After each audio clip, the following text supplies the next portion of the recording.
3 মাৰ্চতেই আজি 3 মাৰ্চ 1987 এই 1987 চনত এই শ্ৰী মন্দিৰৰ প্ৰতিষ্ঠা হৈছে আৰু প্ৰতিষ্ঠা দিৱস হিচাপে আজি উদযাপিত হৈছে লগতে পৰম প্ৰেমময় শ্ৰী শ্ৰী ঠাকুৰৰ 137তম জন্ম মহোৎসৱ আমি সকলোৱে উদযাপিত কৰিছোঁ। ইয়াত আহি আমি সকলোৱে যোগান দি ধন্য হৈছোঁ, সকলোৰে আনন্দ লাভ কৰিছোঁ আৰু এই উৎসৱত আমাৰ সন্মুখত আমাৰ পৰম পুৰুষৰ কৰ্মীবৃন্দ আৰু ডেকা ল'ৰাৰ পৰা উদীয়মান যিসকল কৰ্মীবৃন্দ তেওঁলোকৰ পৰাই 2-4টা কথা শুনে। গতিকে আমাৰ শ্ৰদ্ধেয় মনীষ দা আপোনালোকক বহু কথাই কৈ গৈছে, গতিকে মোক এই আলোচনা কৰাৰ কাৰণে 2-4টা কথা আলোচনা কৰাৰ কাৰণে নিৰ্দেশ কৰিছে আমাৰ আজি উৎসৱ কমিটি। আলোচনা কিয় কৰিব লাগে আৰু ধৰ্ম সভা ধৰ্ম আলোচনা আজি এই উৎসৱৰ এটা মূল বিষয় হৈছে যে আলোচনা। এই আলোচনা কৰাৰ কাৰণে ঠাকুৰেই এটা বাণী আছে। ঠাকুৰে এদিনাখন এঠাইত কৈছে যে আলোচনা অভ্যাস আৰু কৰাৰ মাজেৰে মানুহৰ চৰিত্ৰ গঢ় লয়। আলোচনাত পৰ্যবেক্ষণ বাঢ়ে আৰু অভ্যাসত বাঢ়ে চৰিত্ৰ। সেয়েহে আকৌ কৈছে যে আলোচনাত ধী বাঢ়ে, অভ্যাসত বাঢ়ে ধীতি। ধী আৰু ধীতি লৈ কৰাত আছে পঢ়া, পঢ়াত আছে যোগ্যতা। আমি সকলোৱে যোগ্যৱান ব্যক্তি হোৱাৰ কাৰণেই আমি দীক্ষা লৈছোঁ, দক্ষৱান ব্যক্তি হোৱাৰ কাৰণে। আমি কেনেকৈ দক্ষৱান হ'ম সেই বিষয়ে আমি জনাটো দৰকাৰ। এজন মানে personality, all round development of personality, ব্যক্তিত্বৰ সামগ্ৰিক বিকাশ কেনেকৈ হয় এজন আমাৰ ব্যক্তিত্ব, এই ব্যক্তিত্ব সম্পৰ্কে আজি বিষয় হৈছে ধৰ্মসভাৰ বিষয় হৈছে যে আদৰ্শ সমাজ আৰু আছে যে ঠাকুৰৰ পৰম প্ৰেমময় ঠাকুৰৰ ভাৱ আদৰ্শ। গতিকে এইটো হৈছে আজি ধৰ্মসভাৰ বিষয়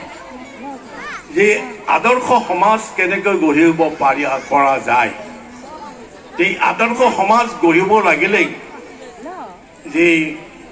বেদ বেদান্তৰ কথা, বেদ বেদান্তত কৈছে যে বেদবিহিত, মনোসংহিতাত কৈছে যে বেদবিহিত আৰু স্মৃতিবিহিত উভয় আচৰণে আমাৰ কৰণীয়, নহ'লে আত্মা উন্নয়নত প্ৰৱেশ কৰিব নোৱাৰোঁ। আমাৰ যে আত্মা উন্নয়নৰ কাৰণেতো আজি আহিছোঁ ইয়াতে, যে আত্মাৰ এক্সপানশ্যন অফ লাইফ, আমি একোজন মানুহ হোৱাৰ কাৰণে আহিছোঁ। আজি এই উৎসৱত আহিছোঁ এজন প্ৰকৃত জীৱন বৃদ্ধিৰ কাৰণেই আহিছোঁ, প্ৰকৃত জীৱন বৃদ্ধি। আৰু এই প্ৰকৃত জীৱন বৃদ্ধিৰ কথা ঠাকুৰে কি কৈছে যে চিষ্টেমেটিক, সৎসংগ হ'ল এটা চিষ্টেমেটিক অৰ্গেনাইজেশ্যন। সৎসংগ আপোনালোকে জানিব যে এটা systematic organisation of habit and instinct with purpose of the fulfilling the becoming of life by gradually কৈছে যে এক্টিভ মেনিপুলেশ্যন অফ বিহেভিয়াৰ, যে প্ৰকৃত জীৱন বৃদ্ধিৰ কাৰণে নিয়মিত অভ্যাস কৈছে যে ঠাকুৰে কৈছে যে প্ৰকৃত জীৱন বৃদ্ধিৰ কাৰণে নিয়মিত অভ্যাস আৰু সহজাত সংস্কাৰ, বাস্তৱ কৰ্ম অনুশীলন আৰু কৰ্মবদ্ধতা হৈছে যে দীক্ষা আৰু শিক্ষাৰ সাৰ্থকতা। যে প্ৰকৃত জীৱন বৃদ্ধি আমাৰ হ'ব পাৰিছে না এই সম্পৰ্কে আমাৰ মনীষ দাই বহুত কথা কৈছে। প্ৰকৃত জীৱন বৃদ্ধি এই চিষ্টেমেটিক অৰ্গেনাইজেশ্যনত আমি আহিছোঁ, আমি সিস্টেমটো আমি মেইনটেইন কৰিব পাৰিছো না নাই সেইটো কথা গতিকে এই বিষয়ে বেদৰ যুগত কোৱা আছে বেদৰ যুগতেই যি পৰম পুৰুষসকল ঋষিমুনিসকলে কৈছে যে আমি প্ৰত্যেকে চতুৰা আশ্ৰমৰ দ্বাৰা জন্মগতভাৱে ধৰ্ম জীৱনৰ পথ হিচাপে নিৰূপিত কৰা আছে চতুৰা আশ্ৰমৰ দ্বাৰা ধৰ্ম জীৱনৰ পথ হিচাপে নিৰূপিত কৰা আছে বেদান্তত কৈছে এই মহাপুৰুষসকল আৰু ঋষিমুনিসকলে কৈছে যে এই বৰ্ণাশ্ৰম এই ধৰ্ম জীৱনৰ পথ হিচাপে নিৰূপিত কৰা আছে কি ধৰ্ম কি ধৰ্ম কৈছে যে বৰ্ণাশ্ৰম ধৰ্ম বৰ্ণাশ্ৰম আমিতো বৰ্ণাশ্ৰম ভাঙিছো কিন্তু বেদান্তত কৈছে যে এই যে বৰ্ণাশ্ৰম ধৰ্ম এই বৰ্ণাশ্ৰম ধৰ্ম কিহত অৱস্থান কৰিছে কিহত অৱস্থিত হৈছে আমি জনা দৰকাৰ আমি যেহেতুকে আমি ঠাকুৰৰ দীক্ষিত মানুহ বৰ্ণাশ্ৰম কেনেকৈ আৰম্ভ হৈছে এই বৰ্ণাশ্ৰম আৰম্ভ হৈছে 3টা গুণৰ ওপৰত প্ৰত্যেকটো মানুহৰ ভিতৰত প্ৰত্যেকটো মাছ ল'ৰা ছোৱালী আদি কৰি প্ৰত্যেকটো মানুহৰ ভিতৰত 3টা গুণ আছে কি আছে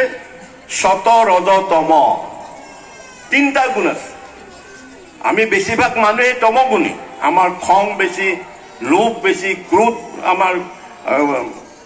গোটেই 6টা ৰিপুৰ টানত আমি 6টা লোভ মোহ কাম ক্ৰোধ মোহ মাৎসৰ্য এই ৰিপুৰ ওপৰত আমি বেছিভাৱে শয়তান ঠাকুৰে কৈছে যে তোমাৰ শয়তান মইটোক বাহিৰ কৰি দিয়া তোমাৰ অহংকাৰী আহম্মক মইটোক বাহিৰ কৰা পৰম পিতাৰ ইচ্ছাত তুমি চলা তোমাৰ অদিষ্টই তোমাক একোই কৰিব নোৱাৰে পৰম পিতাৰ ইচ্ছাই অদিষ্ট যি মানুহৰ শয়তানটো অৰ্থাৎ মানে আমি তমগুণী মেক্সিমাম মানুহেই আমি তমগুণী আমি কামবিলাক বাহি কৰোঁ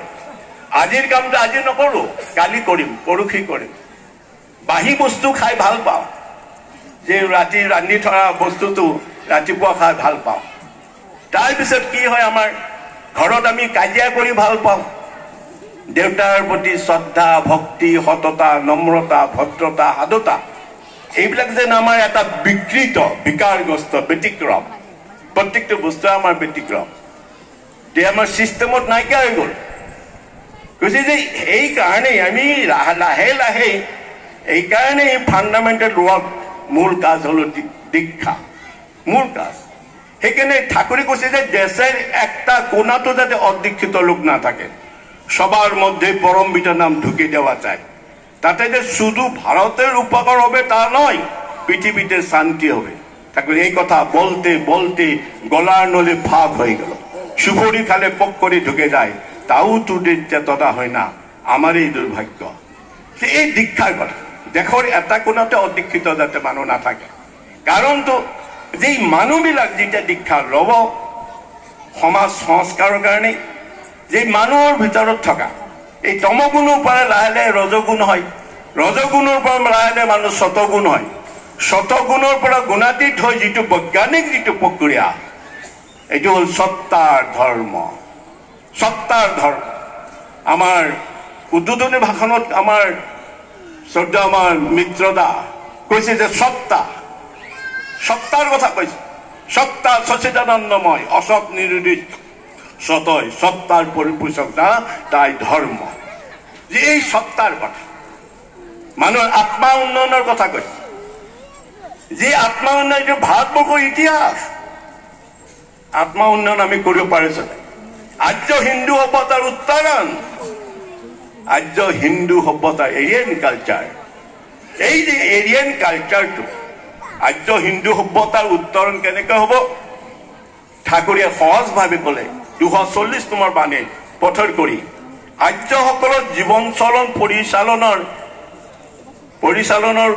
করার বাবে তিনটা বিশেষ নীতি হল যজন যাজন স্থবিতি এই যজন যাজন স্থবিতি হচ্ছে আৰ্যসকলৰ জীবন চলনৰ পৰিপালনৰ তিনটা বিশেষ নীতি সেইকাৰণে আমি যাজন কৰিব লাগিব স্থবিতি কৰিব লাগিব এই সম্পৰ্কে মই ক'ব নাযাওঁ আমাৰ মনীষ দা আপোনালোকক কৈছে গতিকে এই যে মানুহৰ সত্তা এই সকলো মানুহৰ সত্তাবিলাকক উন্নয়নৰ কাৰণে সকলো সত্তাৰ মূল উৎস হৈছে পৰম সত্তা মানুহ সত্তানুৰাগী হোৱা জীৱ প্ৰেম সেইকাৰণে ঠাকুৰে কৈছে যে সৎসংগ মানে সৎসংগৰ যিটো উদ্দেশ্য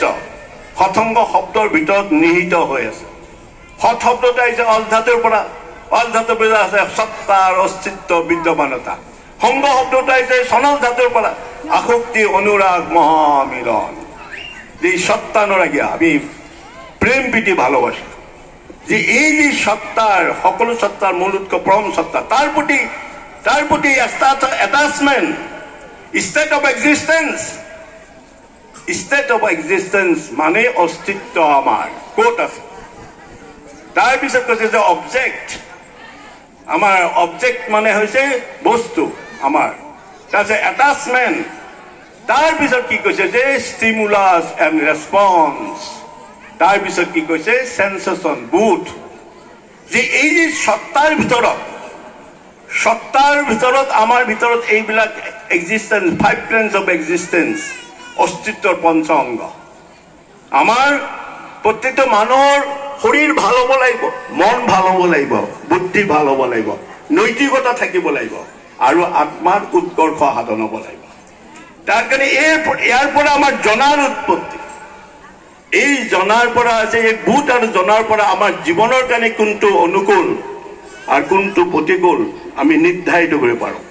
যদি আমাৰ প্ৰকৃত আমাৰ যদি তেনেকুৱা বিশিষ্ট ব্যক্তিৰ লগত যুক্ত বিশিষ্ট পুৰুষক অকপতে সেৱা কৰি জানিবা গুৰু তোমাৰ আত্মা দেৱ হৰি সেইকাৰণে এই যে ঠাকুৰ আহিছে ঠাকুৰ মানুহৰ জগতৰ বুকুত আহিছে তেওঁ আহিয়ে মানুহক কৈছে যে মানে দীক্ষাৰ কথা কৈছে দীক্ষা মানে সমস্যাৰে জৰ্জৰিত ঘৰবিলাক গোটেই মানুহৰ ঘৰবিলাক সমস্যাৰে জৰ্জৰিত কাৰো ঘৰত শান্তি নাই সুখ নাই আনন্দ নাই যে এই মানুহবিলাকৰ ভিতৰত সংস্কাৰ আনিব ধৰে মনৰ সংস্কাৰ মনটো কেনেকুৱা অৱস্থাত থাকে মন সৰ্বপ্ৰকাৰ সংস্কাৰ সমাধান হৈ মোচন হৈ একত সাৰ্থক হৈ উঠাটো হ'ল মুক্তি গতিকে আমি মুক্তি বিচাৰো আমাৰ মনৰ সংস্কাৰ তেতিয়াই হয় মনটো বহু প্ৰকাৰে থাকে আমাৰ মনক অনুসৰণ নকৰিবা ঠাকুৰে কৈছে যে গুৰুমুখী হ'বলৈ চেষ্টা কৰা মনক অনুসৰণ নকৰিবা উন্নতি তোমাক একোতে ত্যাগ নকৰিব যে আমি গুৰুমুখী জীৱন আৰু কৈছে মানুহৰ ভাল বেয়া বিচাৰ নকৰি বিধ্বস্ত হোৱাত কৰি মানুহ আমি বহুত সকলো গুৰু ভাইবিলাকে দীক্ষিত সকলোই খালি আমি মানুহৰ বিচাৰটো কৰোঁ ভাল বেয়া কোনে ভাল কোনে বেয়া ঠাকুৰে কৈছে যে ভাল বেয়াৰ বিচাৰ নকৰিবা ভাল বেয়া বিচাৰ কৰি বিধ্বস্ত হোৱাত কৰি সতত গুৰুৰ প্ৰতি আকৃষ্ট হোৱা নিৰ্বিঘ্নে সফল হবা নিৰ্বিঘ্নে আমি সফল হ'ম নিশ্চয় ঠাকুৰে কৈছে যে নিৰ্বিঘ্নে সফল হ'ব নিশ্চয় গতিকে এই যে ঠাকুৰ গোটেই সমাজখন সংস্কাৰৰ কাৰণে আপোনাৰ এটা মই মনত পৰিছে ইউৰোপ মহাদেশৰ কথা ইউৰোপ মহাদেশত ৰাষ্ট্ৰসংঘত তেওঁলোকে আয়োগ গঠন কৰিছিলে আজি বহু বছৰ আগৰ কথা মই যেতিয়া পঢ়িবলৈ পাইছোঁ তেওঁলোকে গোটেই পৃথিৱীৰ যিবিলাক চিন্তাধাৰক আছে যিবিলাক ৰাজনীতিবিদ আছে সমাজনীতিবিদ আছে এই সমাজ সংস্কাৰৰ কাৰণে এই সমাজখন সংস্কাৰৰ কাৰণেই তেওঁলোকে ইয়াতে ৰাষ্ট্ৰসংঘত এটা বিল পাছ কৰিব খুজিছিলে যে গোটেই পৃথিৱীৰ মানুহবিলাক যে ধাৰ্মিক হওক পৃথিৱীৰ মানুহ ধাৰ্মিক হওক প্ৰত্যেকটো পৃথিৱীৰ মানুহে পৰিশ্ৰমী হওক প্ৰত্যেকটো মানুহে নিৰ্লোভ হওক যাতে দুৰ্নীতিমুক্ত হয় মানুহ লোভ থাকিলে দুৰ্নীতি কৰে যাতে পৃথিৱীত কোনো দুৰ্নীতি নাথাকে নিৰ্লোভ কোনো মানুহৰ যাতে দাৰিদ্ৰ ব্যাধি নাথাকে কোনো মানুহৰ যাতে শোষণ নিষ্পেষণ নাথাকে বৈষম্য নাথাকে এনেকৈ তেওঁলোকে চিন্তা কৰিছিল ইউৰোপ মহাদেশত কিন্তু এইটো বাস্তৱত হৈ নুঠিল কাৰণ কিয় হৈ নুঠিলে যে লিভিং আইডিয়েল আদৰ্শ লাগিব এটা জীৱন্ত আদৰ্শ লাগিব বাস্তৱ আদৰ্শ লাগিব জীৱন্ত আৰু বাস্তৱ আদৰ্শ নহ'লেই এইবিলাক বাস্তৱত ৰূপায়িত কৰাটো সম্ভৱ হৈ নুঠে সম্ভৱ নহওঁগৈ গোটেই পৃথিৱীখনত আৰু এটা কথা মনত পৰিছে মোৰ, গ্ৰীচ মহাদেশৰ কথা। এই গ্ৰীচ মহাদেশত এজন মনীষী আছিলে চক্ৰেটিছ। আপোনালোকে পঢ়িবলৈ পাইছে চক্ৰেটিছৰ কথা। এই চক্ৰেটিছে কৈছিলে যে যি তেওঁলোকৰ বহু মতবাদ, এই বহু মতবাদৰ ভিতৰত তেওঁ কৈছিল যে এটা মতবাদত মই ঐক্য হ'ম। কাৰণ যিটো আমাৰ বিষয় আছে সমাজ সংস্কাৰৰ কথা আৰু ঠাকুৰ ভাৱ আদৰ্শৰ কথা। কিন্তু এই সমাজ সংস্কাৰত তেওঁ এটা মতবাদত তেওঁ একমত হৈছিল। সেই মতটো হৈছে যে পৃথিৱীৰ সকলো মানুহ, এই গ্ৰীচ মহাদেশৰ সকলো মানুহ যাতে সকলো মানুহেই ভালে থাকক, সকলো মানুহৰ যাতে কোনো সমস্যা নাথাকক, কোনো মানুহৰ যাতে দুখ দাৰিদ্ৰ বৈষম্য শোষণ নিষ্পেষণ নাথাকক, সেই মতবাদত মই সেই মতবাদত মই এই মতবাদত তেওঁ কৈছে যে মই এই মতবাদত এই মতবাদত তেওঁ চক্ৰেটিছে সেই মতবাদত আচ্ছা, গতিকে মানুহবিলাক যে আমি মানসিক ব্যৰ্থতা, আমাৰ ল'ৰা ছোৱালীবিলাক চাকৰি পোৱা নাই, ভালকৈ পঢ়িব পৰা নাই, ভাল ৰিজাল্ট কৰিব পৰা নাই, ঘৰত আমাৰ যিটো এনভাইৰনমেণ্ট মানে ideal self environment and coordination, যে আমাৰ ঘৰবিলাক আদৰ্শ ধৰ্মমূৰ্ত আদৰ্শটো আমাৰ নাই, আমাৰ ব্যক্তিগত সাধনাও নাই, তাৰপিছত আমাৰ কিনা পৰিৱেশ নাই, ঘৰটোত এনভাইৰনমেণ্ট নাই, আৰু কোঅৰ্ডিনেশ্যন আমাৰ সংগতি শক্তি সামৰ্থ্য নাই। মাৰ কথা দেউতাই নুশুনে, দেউতাৰ কথা মায়ে নুশুনে, ল'ৰা ছোৱালীৰ কথা দেউতাকৰ ল'ৰা ছোৱালীৰ কথা নুশুনে।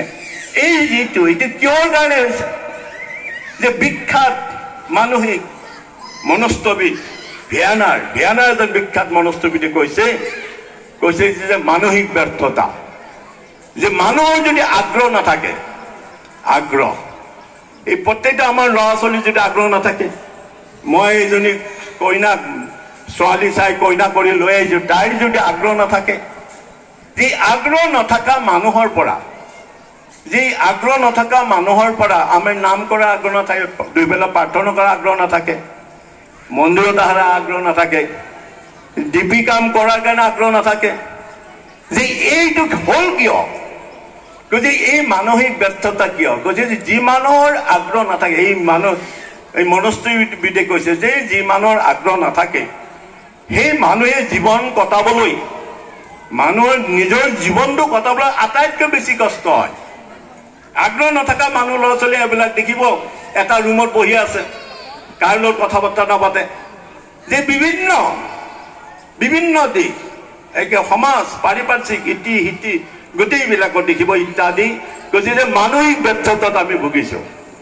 যে এই মানসিক ব্যৰ্থতা পৰা কৈছে যে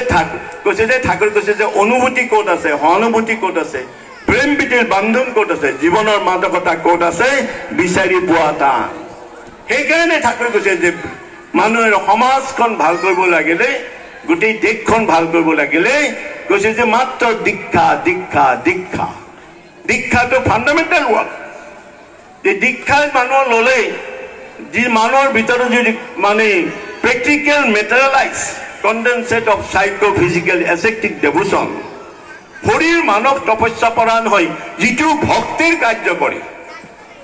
এই যে দীক্ষা ল'লে শৰীৰ মানৱ তপস্যাপৰায়ণ ভক্তিৰ কাৰ্য কৰি আৰম্ভ হয়। সেইকাৰণে আগত কৈছে দীক্ষা। তাৰপিছত আকৌ ঠাকুৰে ক'লে শুধু দীক্ষা নিলে হবে না, কিন্তু কি করতে হবে ঠাকুরক সুধিছে, বিখ্যাত পণ্ডিতসকলে সুধিছে ঠাকুর। তেতিয়া ঠাকুরে কি কৈছে জানে,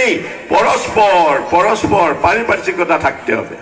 আমাৰ পৰস্পৰ থাকিব লাগিব, পাৰিপাৰ্শ্বিক থাকিব লাগিব। সেইটো হল ডিপি ৱৰ্ক। আমি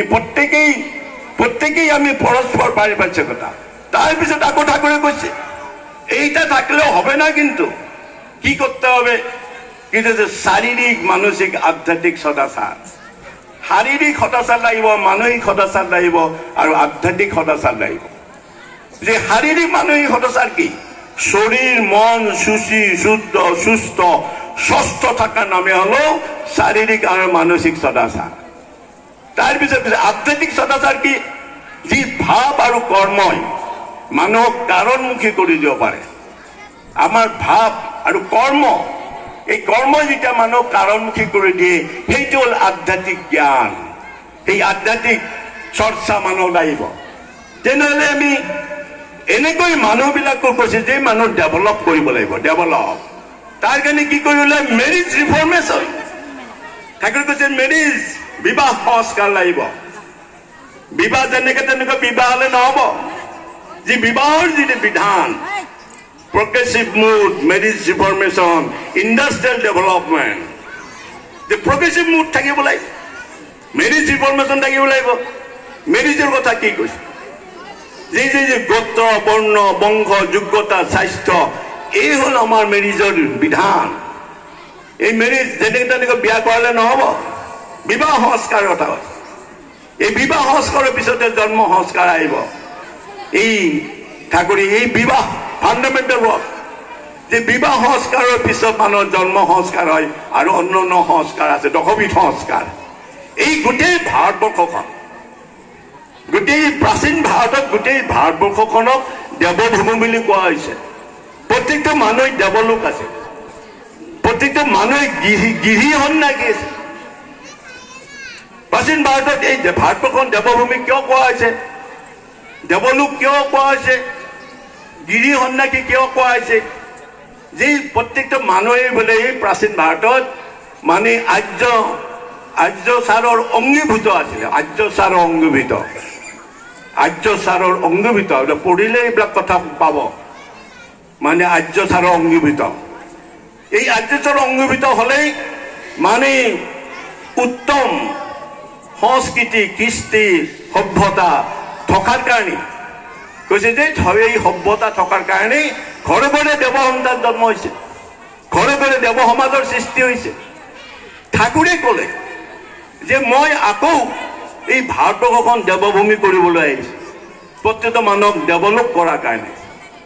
প্ৰত্যেকটো মানুহক আৰ্যচাৰৰ অংগীভূত কৰিবলৈ আহিছোঁ ঠাকুৰে নিজে ক'লে যে পুৰুষোত্তমৰ যি এই বৈশিষ্ট্য পালি আপৰিয়মান বৈশিষ্ট্য পালি পুৰুষোত্তমৰ অনুবৰ্তন যে এই দশবিধ সংস্কাৰ প্ৰথমতে কৈছে যে বৰ্ণাশ্ৰম তাৰপিছত কৈছে যে দশবিধ সংস্কাৰ তাৰপিছত কৈছে নিত্য পঞ্চমহাযজ্ঞ ডেইলি নিত্য পঞ্চমহাযজ্ঞ তাৰপিছত কৈছে আদৰ্শ বিবাহ আদৰ্শ শিক্ষাৰ কথা কৈছে আদৰ্শ বিবাহ আৰু শিক্ষাৰ কথা তাৰপিছত কৈছে অনুলোম অসবৰ্ণ বিবাহৰ কথা কৈছে তাৰপিছত কৈছে দান প্ৰতিগ্ৰহৰ কথা কৈছে প্ৰত্যেকটো মানুহে দান প্ৰতিগ্ৰহৰ কথা কৈছে তাৰপিছত শাৰীৰিক মানে সদাচাৰৰ কথা কৈছে সদাচাৰ পাৰিপাৰ্শ্বিক সেৱাৰ কথা কৈছে পৰিশ্ৰমী হোৱাৰ কথা কৈছে ধীমান বীৰ্যৱান বিকাল হৃদয় প্ৰতিভাদীপ্ত শ্ৰদ্ধাৱান সুকেন্দ্ৰী পৰাৰ্থপৰ কুশল কৰ্মা তেতিয়া আমি জাতিৰ গৌৰৱ হ'ব পাৰিম আমি ঘৰৰ গৌৰৱ হ'ব পাৰিম দেশৰ গৌৰৱ হ'ব পাৰিম যে এই সকলোবিলাক যি ঠাকুৰ কৈছে যে এই যদি তীৰ্থ অনুসেৱন আগৰ বক্তা কৈছে যে এই মন্দিৰত আহিব লাগে পৰিষ্কাৰ কৰিব লাগে মেইনটেনেন্স দিব লাগে ঠাকুৰ ভোগ দিব লাগে যে এই যে তীৰ্থ অনুসেৱন এই আৰ্যচাৰৰ অংগীভূত তেতিয়াহ'লে এই সমাজখন অচিৰেই গোটেই ভাৰতবৰ্ষখন দেৱভূমি হৈ উঠিব ডেভেলপ কৰাৰ কাৰণে যি ঠাকুৰৰ যিটো ইচ্ছা ঠাকুৰ কৈছে আমি একা আছে নেই আমি দিব্য পরিবার নিয়ে আসছি আর দিব্য পরিবার যে নিয়ে আসছি আমি টুডের জন্য নিয়ে আসলাম আমার কারণে ঠাকুরে লৈ আহিছে আপনাকে আজি যে আছে আহিছে শুনিছে ঠাকুরে কি লৈ আহিছে ঠাকুরে আপনার কারণে কি দিছে এটা জানিব লাগিব যে ট্রেডিশন লৈ আহিছে ঠাকুরে কৈছে যে আমি ট্রেডিশন নিয়ে আসলাম টুডে ট্রেডিশন চেঞ্জ হয়ে গেছে তোমালোকৰ ট্ৰেডিশন নাই তোমালোকৰ নিষ্ঠাও নাই আনুগত্যও নাই কীর্তিসম্বেগ প্রেম প্রীতি ভালোবাসাও নাই ঠাকুর আমি নিয়ে আসলাম টুডের জন্য এই নিষ্ঠা আনুগত্য কীর্তিসম্বেগ প্রেম প্রীতি ভালোবাসা আমি যা দিব্য পরিবার নিয়েছি আচার্য পরম্পরা উনার ভিতরে এই কিন্তু নিষ্ঠা আনুগত্য কীর্তিসম্বেগ প্রেম প্রীতি ভালোবাসা এই লৈ যদি আমি চলো আমার গোটেই সমাজখন ভাল হওয়াতে বেশি সময় নালাগে তার কারণে আমি ডেভেলপ কৰিব লাগে আমি তাৰ কাৰণে আমি অধ্যয়ন অধ্যাপনা যজন যাজনৰ লগত আছে অধ্যয়ন অধ্যাপনা যি ৰিভেল ট্ৰুথ বা ৰেকৰ্ডেড এক্সপিৰিয়েঞ্চ, যি ঋষিমুনিৰ যি সত্য দৰ্শন, সেই যে ৰিভেল ট্ৰুথ বা ৰেকৰ্ডেড এক্সপিৰিয়েঞ্চ, এই ঋষিমুনিসকলে আমাক কি কৈ থৈ গৈছে, পূৰ্ব গুৰু